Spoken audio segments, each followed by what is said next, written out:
Welcome back, I hope you're doing well. So today I'm going to talk about the future of K-pop.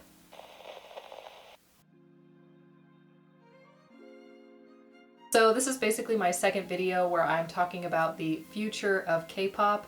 I just kind of want to get into where I think K-pop is headed a little bit and sort of how I think it will grow over time. And so today I'm going to go a little backwards in order to talk about where I think they're going in the future. So basically K-pop started sort of in the late 90s, like 90s was its birth and its coming of existence. Now obviously Korea had its own sort of type of pop music, but pop music wasn't necessarily as like defined at that point.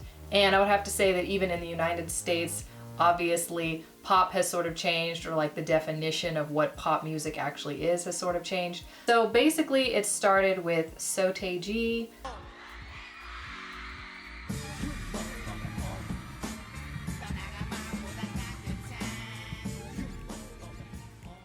And he was kind of like hip hop sounding. In fact, that was like their whole vibe in terms of clothing and everything.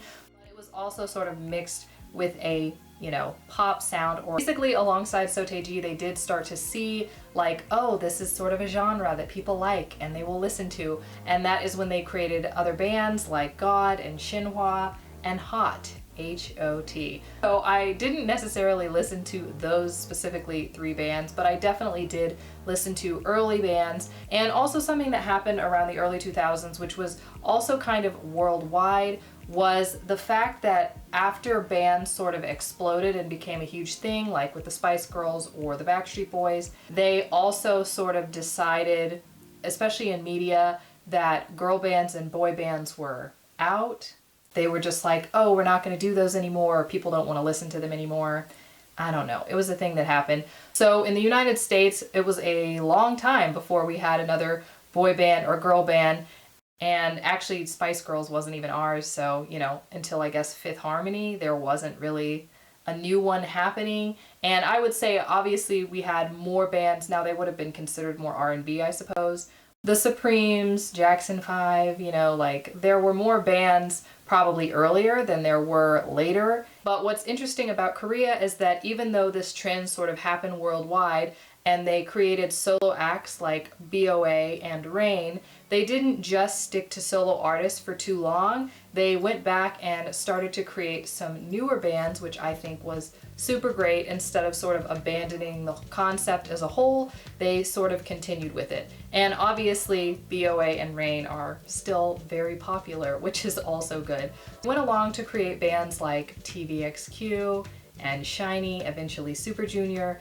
So I would definitely say that they were very consistent in terms of creating bands, and it's great that they were able to keep it instead of sort of deciding that created bands were sort of not a thing people wanted, even though there was definitely still a market for them. So in 2012, obviously Korea sort of had its international explosion because of PSY with Gangnam Style. So I was listening to it before that, but obviously I would say it definitely became very viral in the United States around 2012. So that was definitely interesting to watch. And it was also really great to see the emergence of BTS. And they've pretty much been gaining popularity non-stop since their creation, which I think is awesome. So in terms of K-pop's like history from the late 90s until now, they've had many ups and many downs. As many great bands as they've had, they've also had a lot of bands disbanding and things. They've had a lot of scandals, unfortunately, with like the Burning Sun scandal. They've also had a lot of money scandals where people aren't getting paid and things like that. So they have had many ups and downs over the years, but I feel like I am seeing a sort of new trend emerge in K-pop. I think one of the big reasons that I am seeing this trend is sort of stability. I feel that K-pop didn't really have much stability. When something is emerging and growing and going from being sort of a small, very niche market to becoming a worldwide mainstream phenomenon, it will obviously experience many ups and downs and changes. And now I feel like over the past couple of years, there has been a significant amount of stability, and I really like seeing that. because I think that stability also leads to other things, which brings me to the future of K-pop.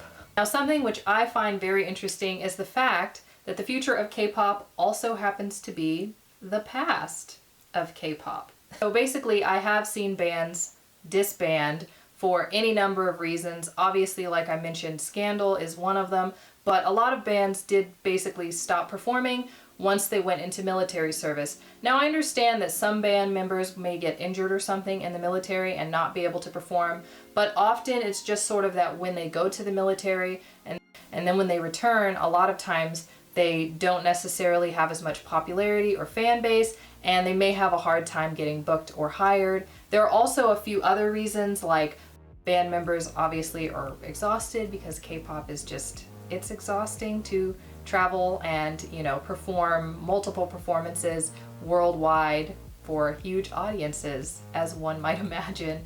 And another might also be that maybe a band's popularity has been waning, and so if they take a break or go to the military, then they may not be able to return as strongly. So there are obviously very many reasons that a group may break up, but something that I am starting to see reemerge is the fact that older bands are able to continue performing, and that is something which I love seeing.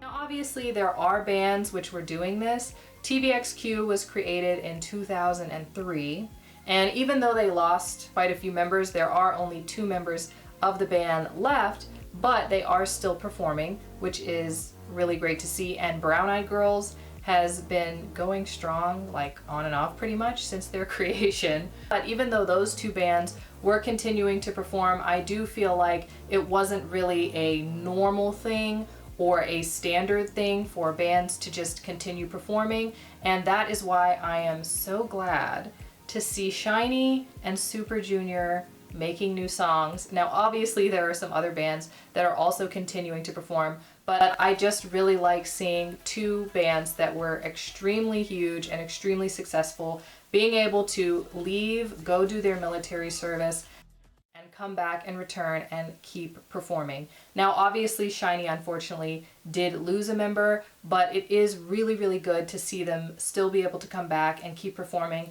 And the fact that their fan base is still there for them is also very encouraging. Now, I feel like one of the biggest things that this means is that K-pop is now mature, or K-pop is sort of more mature than it was in its very, very like fast growing phase, which is what it was going through for like the past 20 years. But I feel that it is starting to stabilize, and that means even though a production company may create a group or a band, it doesn't mean that they're like trending anymore or can just be easily replaced, because even though new bands are created, it doesn't mean that they're necessarily going to pick up a huge fan base and be popular just because they're new. People liked the original bands for the reasons they liked them, because they were good or whatever. You know, people liked them for a reason. So it is nice to see that they're not just kind of throwing bands or throwing idols aside as much. And I just feel like this sets a very good precedent for pretty much all of K-pop and all of the other bands. And it also makes me ask a few questions like, will we see some comebacks from any other groups that, you know, I've really wanted to see some comebacks. I don't think that 21 would necessarily do a comeback, but I would love to see one from them. They are still like performing, you know, especially because Park Bom just released a new song. And even if they don't come together for sort of a permanent rejoining, I would like to see them come back for like a special performance or something. And it would also be interesting to see if maybe members of Big Bang were to come back and start performing again or something like that. So I definitely think that this is a good thing for K-pop in the future, to continue to see bands performing, especially for as long as their fan base is still active and still very interested in seeing them perform. Also, because Super Junior's and SHINee's new songs are doing so amazingly well, it also shows their production companies that they can still be successful for years and years, which I think is very amazing and really good for their fans. So if you have a band that you are interested in seeing come back together and perform again, Let me know what it is in the comment section. I would be very interested to hear what bands people would really like to see come back, so let me know. If you like this video, feel free to give it a thumbs up. Thanks so much for watching, and I'll see you next time.